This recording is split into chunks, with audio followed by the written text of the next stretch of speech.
Assalamualaikum warahmatullahi wabarakatuh.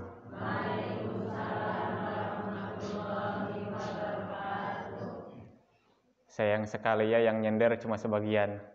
Kalau temboknya lebih luas nih bisa nyender semuanya ya Pak. Yang nggak nyender, ibu bapak yang nggak nyender mohon bersabar ya. Mohon bersabar. Kalau yang nyender insya Allah kuat sampai 6:30 ya Pak.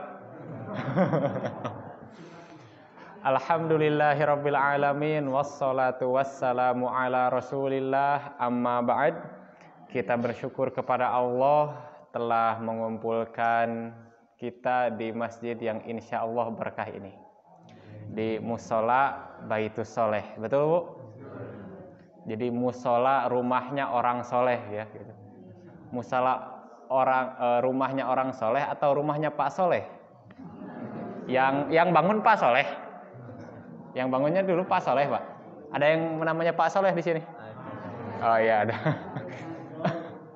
Jadi ini saya di sini yang kedua kali, betul Bu? Kalau yang pertama mah gak niat ke sini karena nyasar, dikiranya ini Al-Amin. Tapi sekarang memang niat ke sini. Kalau sekarang ke sini memang niat ke Baitus Soleh. Nah, lebih enak nih. Lebih enak yang tadi atau lebih enak yang sekarang? Cek. Oh ya. Para hadirin sekalian, ada yang i'tikaf di sini, Pak? Pada i'tikaf ya.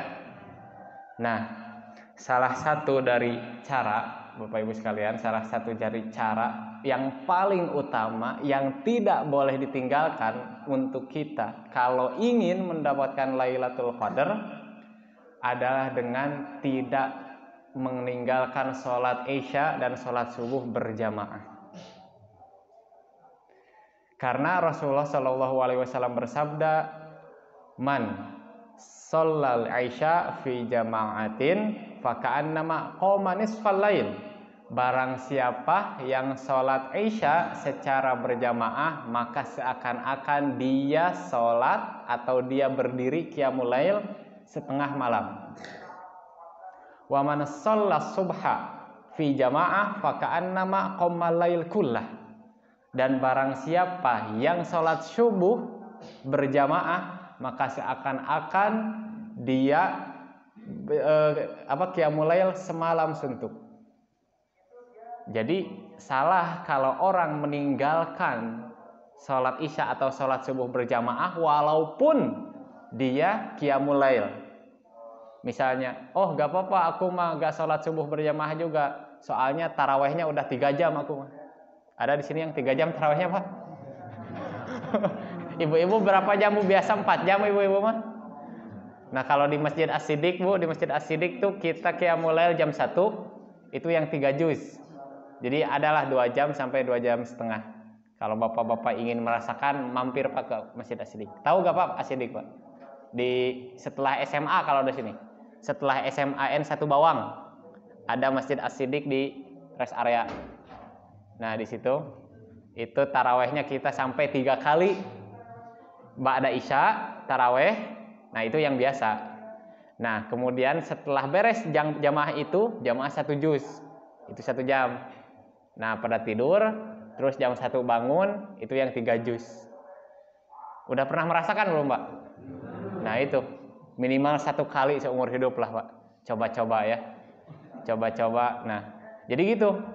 Jadi walaupun kita taraweh atau kita sholat malam sampai 3 jam sampai 4 jam, tapi nyatanya gak sholat berjamaah Isya, itu kalah pahalanya.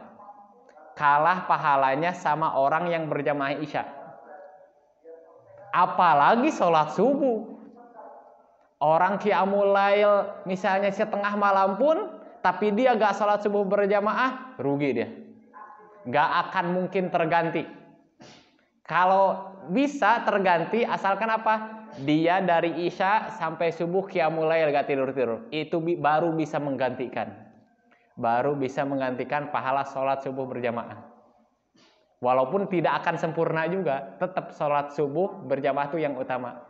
Jadi salah satu cara kita meraih Lailatul Qadar, jangan pernah tinggalkan sholat Isya dan sholat subuh berjamaah. Siapa Bu? Siap. Nah, para hadirin sekalian, banyak hal yang terjadi pada kita hari ini. Kalau bapak-bapak, ibu-ibu di sini sering ngikutin berita gak, Bu? Atau ibu-ibu sering ngikutin sinetron ya, Bu ya? Ada berita yang lagi viral tuh katanya babi ngepet. Tahu gak, Bu, beritanya, Bu? Nah, pada tahu semua. Bapak-bapak juga tahu ya, Pak? Babi ngepet di mana, Pak? Di Depok.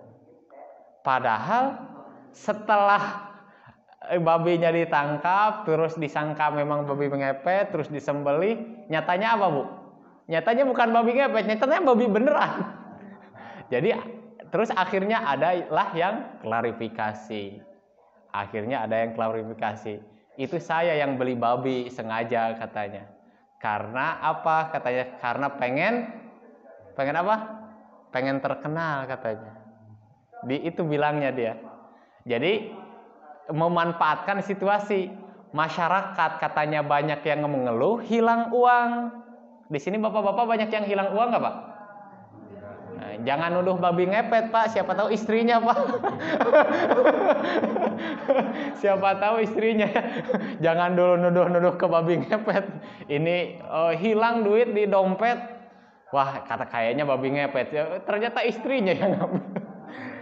Boleh gak, Bu, istri ngambil uang tanpa sepengetahuan suami? Boleh gak? Hah? Tidak boleh. Ada yang bilang boleh, ada yang bilang tidak boleh. Nih gimana nih? Oh, kata Bas ini boleh katanya. Jadi apa? Boleh dalam keadaan tertentu. Karena ada kisahnya, Bu. Ada kisahnya. Seorang ibu-ibu nih datang kepada Rasulullah. Ya Rasulullah, suamiku tuh pelit katanya. Ibu-ibu punya suami pelit, Bu? Mana ngacung, Bu, yang suaminya pelit mana? Biar bapak-bapaknya kesindir nih. Nah, ada seorang istri ngadu kepada Rasulullah. Ya Rasulullah tuh suamiku pelit katanya. Suamiku tuh pelit. Bolehkah aku mengambil harta suamiku untuk kecukupanku? Kata Rasulullah apa? Ambil tapi harus sesuai kebutuhan. Kalau kebutuhan udah tercukupi, gak boleh ngambil lagi. Jadi kalau misalnya punya suami pelit, boleh, Bu, diambil uangnya. Tapi untuk sekedar memenuhi kebutuhan, bukan memenuhi keinginan, Bu, ingat, kebutuhan. Ibu-ibu mah keinginan dijadiin kebutuhan gimana? Gamis itu udah 3 lemari, Bu. Ibu tuh gak butuh lagi gamis, gak butuh lagi baju lebaran, ibu tuh. Udah 3 lemari gamisnya, betul apa gak, Pak? Masih aja minta baju lebaran. Padahal gamisnya udah 2 lemari, 3 lemari itu. Nah itu. Jadi itu babi ngepet. Jadi dia memanfaatkan situasi, terus banyak masyarakat yang komplain uangnya hilang katanya. Terus dihembuskanlah isu, wah mungkin ada babi ngepet. Akhirnya dia beli babi beneran. Dilepas di lingkungan warga. Udah disangka babi ngepet. Memang itu masyarakat. Padahal itu sekelas Depok yang kita tahu kota lah ya. Namanya Jabodetabek, perkotaan bukan pedesaan. Jadi ternyata, Bu, orang yang percaya mitos, masyarakat yang percaya mitos, itu bukan masalah pedesaan atau perkotaan, tapi masalah ilmu. Kalau orang jauh dari ilmu, apalagi ilmu agama, pasti mudah percaya mitos. Ada ini mitos yang berkembang di kita juga nih. Dan ini, Bu, bisa jatuh ke kesyirikan. Ada namanya tatoyur. Pernah dengar nggak, Bu? Nggak pernah dengar ya tatoyur. Tapi setelah saya jelaskan mungkin Ibu akan paham nih. Tatoyur atau tiaroh disebutnya, itu apa artinya? Definisinya disebutkan oleh para ulama adalah at-tasya'um bimar'iyin au masmu'in au ma'lumin. Jadi pesimisme yang dihasilkan dari sesuatu yang dilihat, atau sesuatu yang didengar, atau sesuatu yang diketahui. Misalnya apa? Nah, gimana nih? Misalnya orang keluar rumah mau berpergian, misalnya naik motor. dia lihat kucing hitam misalnya. Wah, kayaknya ini bakal sial. Nah, itu tatoyur. Itu tatoyur dan itu gak boleh dalam Islam. Apa hubungannya coba Bu? Kucing hitam sama kecelakaan, apa hubungannya? Ada hubungannya gak? Nah, gak ada. Jadi orang-orang yang percaya itu tuh memang masyarakat yang jauh dari ilmu sebenarnya. Kalau masyarakat yang suka ngaji, suka duduk di majelis taklim, gak akan gampang percaya kayak begituan. Terus ada lagi misalnya, ada yang didengar misalnya. Ini seperti orang-orang Arab zaman dulu nih. Kalau misalnya ada orang yang dengar suara burung, terus mau berpergian, itu gak jadi berpergiannya. Misalnya dengar suara burung, atau di kita ada dengar suara apa Bu? Suara jangkrik. Ya setiap malam juga ada suara jangkrik ya Pak. jadi gak berangkat setiap malam. Nah itu hal yang didengar. Atau hal yang diketahui, bisa jadi tempat, bisa jadi waktu. Bisa jadi waktu. Misalnya sekarang ada orang yang mau nikah. Ditanya dulu nih, laki-lakinya lahir hari apa? Lahir hari Selasa. Terus perempuannya lahir hari apa? Lahir hari Selasa juga. Berarti nikahnya harus hari Selasa. Kalau nikahnya hari Rabu, bakal sial. Nah ini nih, gak boleh nih. Apa hubungannya hari sama kesialan di pernikahan itu, apa hubungannya? Gitu. Soalnya kebuktian juga Bu, kebuktian juga. Mungkin dulu nih Bapak Ibu nih nikahnya nih pakai hitungan-hitungan kayak begitu Bu. Coba, memang rumah tangga itu harmonis terus. Coba ngacung di sini yang rumah tangganya harmonis terus Pak, ngacung Pak. Mana-mana yang nggak pernah sial. Tuh kan nggak ada. Maupun itu dihitung-hitung gimana pun itu nggak ada hubungannya. Apa hubungannya coba? Hari sama ini. Nah, terus misalnya ada yang mau buka usaha, ada yang mau buka usaha. Terus dihitung dulu nih. Ada tanggal sial, ada tanggal untung. Nah, itu namanya tatoyur dan itu dilarang oleh Islam. Jadi bener Bu, agama Islam tuh menjaga akal sehat kita. Karena kalau dipikir pakai logika pun memang itu gak berhubungan. Kalau dipikir pakai logika itu gak berhubungan. Apa hubungannya? Gitu. Ada juga yang menganggap kesialan di tempat Bu, tempat. Nah, ada di Garut Bu, di kota kelahiran saya di Garut, ada namanya tanjakan pengantin. Pernah dengar gak Bu? Nah, ada yang pernah dengar ya, tanjakan pengantin. Jadi gimana kok bisa disebut tanjakan pengantin? Gini katanya Pak, kalau ada pengantin baru yang mau nanjak ke tanjakan itu, gak boleh naik mobil, harus turun.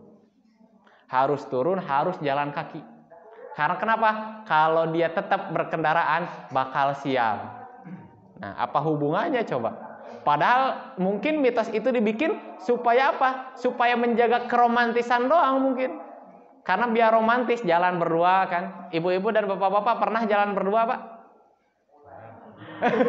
Jarang ya. Nah itu. Jadi itu namanya tatoyur. Dan itu dilarang juga oleh Islam. Jadi kalau kita sering bermajelis ilmu, mungkin kita gak akan gampang percaya sama mitos. Apalagi tentang babi ngepet ini nih. Babi ngepet ini. Apalagi tentang kalau kita suka nonton sinetron. Yang itu sinetron itu mempengaruhi kita. Betul gak Bu sinetron berpengaruh pada kita? Betul. Ibu-ibu coba kalau lihat sinetron tuh pasti banyak emosinya ya Bu. Kenapa gak diputusin aja tuh dia tuh katanya. Udah selingkuh berkali-kali, udah ceraiin aja katanya. Jadi di sinetron tuh kan ada yang penyabar banget, ya Bu ya. Ada yang jahat banget. Kita yang jahat tuh greget gitu. Pengen kalau ada di depan pengen mukul gitu. Padahal itu kan cuma acting, Bu. Itu kan cuma acting. Itu kita orang yang jahat di sinetron tuh kita sebel banget tuh. Ke bawah sebel. Padahal cuma acting, Bu. Cuma acting. Mungkin aslinya dia orang baik. Mungkin aslinya dia orang baik, itu cuma acting. Nah itu. Jangan gampang percaya sama mitos dipengaruhi oleh sinetron dan lain sebagainya. Terus ada lagi Bu, kemarin yang viral juga itu. Ada yang jamaah yang melarang pakai masker di masjid. Tahu gak Bu berita katanya? Oh, tahu juga bapak-bapak. Mau melarang masker di masjid, terus dia berdalil. Berdalilnya apa? Berdalilnya itu surah Ali Imran kawan. Wa man dakhalahu kana amina. Barang siapa yang mau masukinya bakal aman katanya. Jadi orang yang masuk masjid bakal aman katanya. Padahal ayat itu konteksnya tuh di Masjidil Haram. Ayat itu konteksnya di Masjidil Haram. Akhirnya setelah viral minta maaf. Jadi memang itu udah jadi budaya kita, Bu. Viral, terus netizen banyak yang menghujat, terus penegak hukum turun minta maaf. Bahasanya klarifikasi. Ibu, Bapak tahu gak Umar bin Khattab, Pak?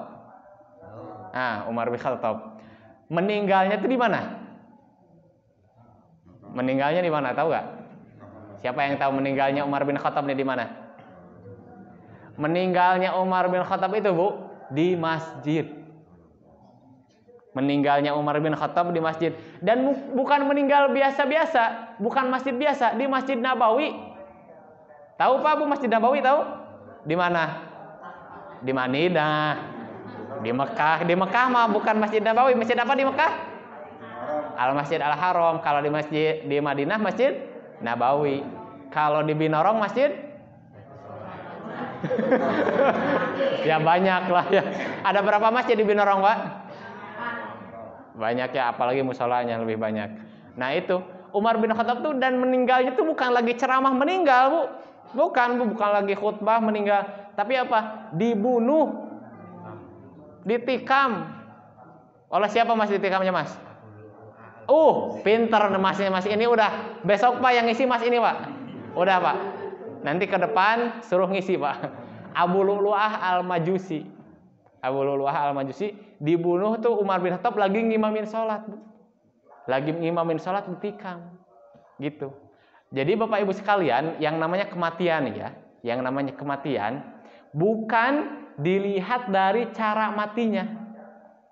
Bukan dilihat dari cara matinya, tapi dilihat keadaan hati kita.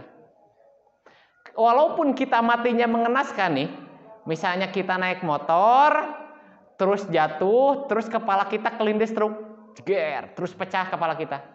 Tapi hati kita membawa iman. Insya Allah husnul khotimah. Walaupun kelindes truk ataupun kelindes kereta. Tapi sekarang orang nih mati di atas tempat tidur, sakit misalnya, mati di atas tempat tidur. Enggak ada mengenaskannya. Tapi dia gak sholat. Husnul khotimah atau su'ul khotimah, Bu? Su'ul khotimah. Jadi bukan husnul khotimah, su'ul khotimah bukan dilihat dari cara mati, bukan.